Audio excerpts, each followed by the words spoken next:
Tidak bisa dipungkiri banyak banget nih gadget dan TV di sekitar si kecil. Dia terus-terusan ingin menonton TV ataupun meminjam gadget kita. Sebenarnya boleh nggak sih? Apakah benar kalau anak kita nonton berarti dia akan keterlambatan bicara? Usia berapa sih sebetulnya si kecil boleh menggunakan gadget dan juga nonton? Yuk kita bahas tuntas di video ini. Thank you, Mama. Segala sesuatu yang berlebihan tentunya tidak baik. Jadi bagaimana sih kita tahu bahwa sebetulnya anak kita itu udah kelebihan nih nontonnya, udah kelebihan pemakaian gadgetnya. Ini adalah beberapa tanda di mana kita kayaknya sudah harus mengintervensi dan sudah kayaknya harus puasa gadget. Nomor satu adalah anak kita bener-bener marah, tantrum, bahkan bisa banting-banting barang kalau kita meminta dia untuk menghentikan tontonannya. Kalau anak kita reaksinya sudah se ekstrim ini, yuk kayaknya kita harus melakukan sesuatu supaya kita bisa puasa gadget. Bener-bener hentikan gadgetnya untuk sementara waktu supaya emosinya bisa stabil lagi. Nomor dua adalah kita sudah bisa melihat bahwa ada gangguan fokus mata. Setiap kali anak kita panggil, dia tidak mau menatap wajah kita atau menatap mata kita. Kalau sudah terlihat tanda-tanda seperti ini, yuk kita intervensi secepatnya supaya kita bisa melatih dia untuk bercakap atau untuk ngobrol dengan kita sambil lihat mata kita. Nomor tiga adalah anak kita marah-marah terus dan tantrumnya itu semakin sering. Kita melihat bahwa anak kita itu marah-marah ternyata karena dia kesulitan untuk mengungkapkan dengan kata-kata apa yang dia rasakan. Kalau kita sudah melihat anak kita kayaknya jauh lebih sering tantrum, terus-terusan tidak mau mendengarkan instruksi atau perkataan kita, kayaknya sudah waktunya kita intervensi dan kita hentikan dulu screen time-nya. Kalau sudah ada salah satu dari tiga tanda-tanda yang di atas yang baru saja saya sebutkan,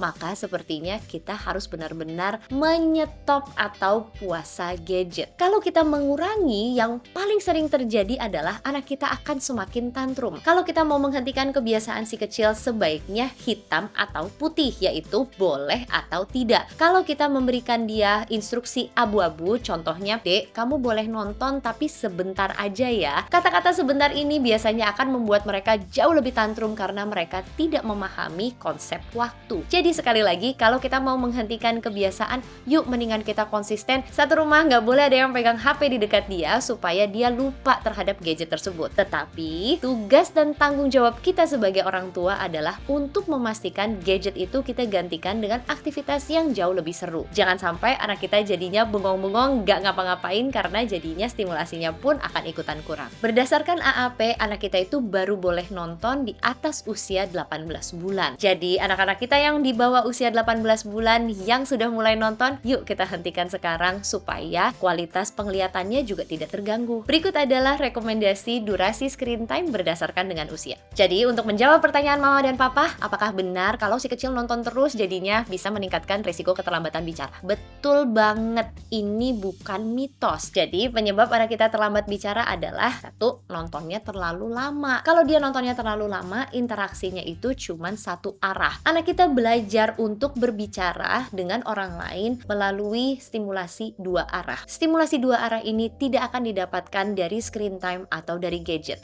Ini merupakan stimulasi satu arah. Yang kedua, anak kita tidak mampu untuk melihat gerakan bibir orang lain. Anak kita akan meniru gerakan bibir orang, kemudian akan mulai babbling dan di sanalah mereka belajar untuk berbicara. Jadi kalau nonton terus, dia mau ngeliatin bibir siapa dong? Nomor tiga, fokusnya itu terlalu berlebihan ke screen time. Ini dikarenakan biasanya tontonannya itu super duper seru. Tontonannya itu berwarna-warni, ada musiknya, ada yang lagi lompat-lompat. Pokoknya yang namanya screen time itu menarik banget. Jadi memang sengaja dibuat seperti itu supaya menarik banget dan anak masuk ke dalam dunia tontonan tersebut. Nomor 4 adalah karena mereka nontonnya itu dari gadget dan gadget itu selalu ada bersama dengan kita, maka dia melihat terus nih sumber tontonan tersebut. Jadi sebaiknya kalau anak kita itu mau diberikan screen time sesuai dengan durasi usianya, boleh banget, tapi sarannya mungkin nontonnya di TV aja ya, jangan dengan HP, karena kalau dengan HP biasanya nontonnya jadi jauh lebih sering dan jauh lebih lama. Untuk mama dan papa yang merasa bahwa anak kita sudah mengalami keterlambatan bicara, yuk, it's never too late. Kita harus benar-benar berusaha semaksimal mungkin supaya anak kita bisa mengejar ketertinggalannya. Mau belajar lebih banyak lagi? Boleh banget check out video kita, stimulasi bicara untuk si kecil. Semangat terus mama papa!